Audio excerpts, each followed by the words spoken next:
moving very, very slowly, but putting down some heavy rain. Numerous showers now beginning to intensify Glendale and along the I-5 towards Grants Pass. And here we have fires burning right in this region. There's no blasts of Arctic air coming down. There's a westerly flow, and that may be the reason. The westerly flow coming off the Pacific, very wet for us. But well, if you had a chance to get out and enjoy a little bit of the sunshine today, we kind of went from a little bit of fog this morning to clouds, and then the sun broke out nicely, and then we're back to some clouds increasing. That's because the next storm is already approaching. Severe weather hitting parts of southern Oregon and northern California with over 3,000 lightning strikes from cloud to ground.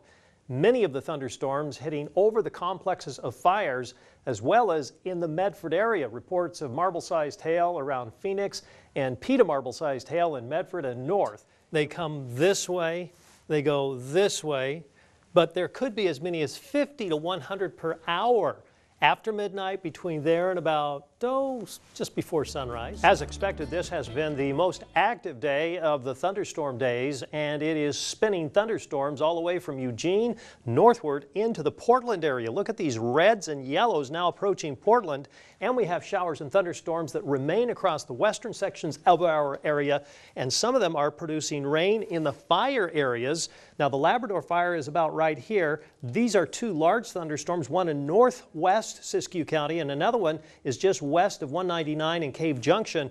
It's just to the south of the Labrador fire, moving very, very slowly, but putting down some heavy rain.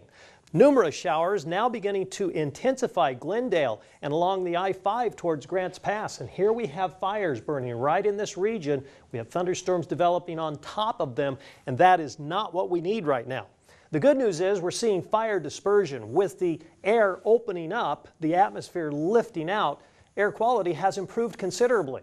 We are seeing improvement in Grants Pass, although it is still unhealthy for sensitive groups.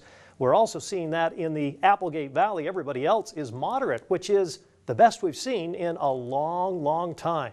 Temperatures right now have cooled a little bit due to the rain that fell. We had hail, marble-sized in Phoenix. We also had hail about the size of, about pea-sized right here at the station, and also in areas around Medford. It's in the 70s in Klamath Falls, where it is a north wind of 10, keeping things feeling a little bit cooler, but no thunderstorms right now as skies are partly cloudy. 78 with a thunderstorm having passed by Medford. We're now seeing those thunderstorms, as I mentioned, to the north of Grants Pass, to the west of Grants Pass, and they are wrapping around that low pressure, so we'll see where they end up. Could come down close to Grants Pass in the next 2 hours, where the high was 83. Klamath Falls was 76, and Medford was 84 for a high temperature. It's all because of tropical moisture that was wrapped into this low pressure. Some of it came in from north of Hawaii. Some of it came in from the Baja.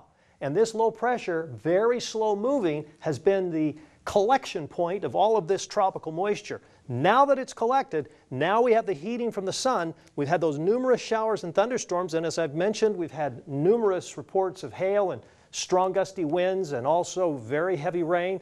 We're hopeful that the rain is not causing mudslides on burn scars, but also hopeful that we'll see some relief in the way of fire outage. We got a report from Larry, who's near Glendale, of 3/4 of an inch of rain that fell at his location. That'll all end on Sunday as this storm system pulls to the northeast, mainly over Washington state, heading towards Idaho and southern Canada, improving weather for us on Sunday across the region. So 60s in the morning, no chance for precipitation, but by afternoon we'll have a slight chance for those showers and thunder showers. 60s along the coastline, chance for a shower or a thunder shower there, as well as in the Cascades. And over the Klamath Basin, it is going to be one of those days where you'll have hit or miss showers and storms, nothing as severe or as heavy as today, with 80s in Siskiyou County and 80s across the Rogue Valley. Now, along the coastline, expect those temperatures to stay mostly in the 60s. We may see a little smoke at times as the smoke kind of moves around, but overall, the smoke stays away from the coast. The smoky conditions return, though, in the Klamath Basin. 30% chance tomorrow, and then sunny and hotter. Same thing for the Rogue Valley. 30% chance tomorrow, partly cloudy to mostly sunny, and then mid-90s with the smoke coming back into play. It sure was nice getting a break, at least for a couple of days. Thank you, Dan. There is that storm system we've been talking about, a little bit out towards the west. This one looks big, but the computer models say as it approaches, it will split. So we have a couple of days of slightly quieter weather. with high pressure slowly building in, we still have some residual, what I would call very light showers that will fall over the Cascades, over the Siskiyous, over the Coast Range Mountains.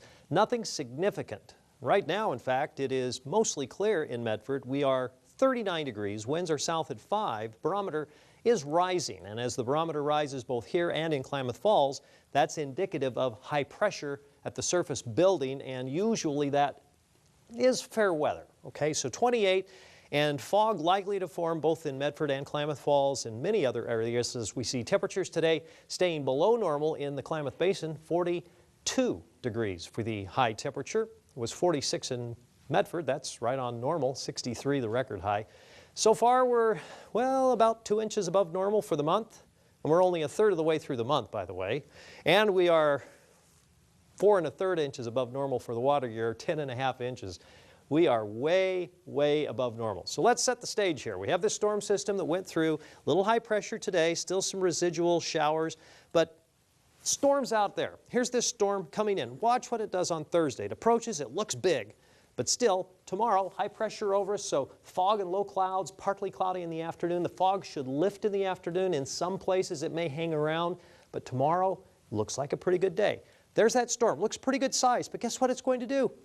It splits. And where are we? Kind of right on the fringe of both the north and the south split. So on Friday, a few showers mainly over the Cascades, mainly along the coast. Possibly 1 or 2 dribbles here in the valley. Snow level's about 2,000, 2,500 feet, but the next storms are out there. Those storms that you see right out there, those are lined up. They are going to be here next week. Well, they'll begin on Saturday night, Sunday, and then Monday, Tuesday into Wednesday. Overnight lows, can you see those teens? Crater Lake and Klamath Falls, 22 degrees. For Mount Shasta, some fog in the Shasta Valley as well as fog in the Rogue Valley. Overnight, lows will be in the 30s along the coastline and 49 for high in Crescent City. Increasingly cloudy skies, but a little light northwest wind, 44 Bandon, Port Orford 45, so pretty decent day. Partly cloudy in the mountains, and as I mentioned, a few little flurries, but nothing significant. Crater Lake, Diamond Lake might see just a trace of snow. And temperatures warming up a little bit. That freezing level going up, and so the snow level at 3,500 feet, but it won't be a problem for travelers because I don't anticipate we will see snow in the next 24 to 36 hours. Fog is going to form in the Klamath Basin. Areas of dense fog, freezing fog. That means if you're going over a bridge, what happens is that ice begins to form on the bridge. Even the pavement and some of the areas close to the metal can create rime ice, is what we call it, and that causes slick spots. And the same thing is going to happen not only there, but in the Shasta Valley, in the Scott Valley, and also in the Rogue Valley. So look for areas of fog tonight, locally dense. It will probably lift up a little bit in the morning, which means the fog may not be dense on the ground, but it will be dense in the foothills. So pockets of dense fog and only 40 for a high. Here's your coastal forecast. I do put slight chance late in the day for a shower Thursday, rain Saturday, increasing, and then off again, on again. Rain with wind. Wind, oh, big winds on the coast, and rain and storminess. And coastal range mountains above 3,500 feet could see feet of snow. Wow. Seriously. Klamath Basin, some snow coming in for Sunday, and again Tuesday, Wednesday, and for the Rogue Valley, showers developing late Saturday. And then Monday, Tuesday, Wednesday, I did put the S-N-O-W word in there because we're going to be kind of like 1,500 feet, maybe even down a little bit lower. Won't stick. Could stick. Too early to tell. But if it's snowing in the valley, what's it doing in the mountains? Yeah. Feet of snow above 3,500 feet. Feet. Wow. It's going to be a busy day in the Rogue Valley. Yep. Thanks very much, Dan.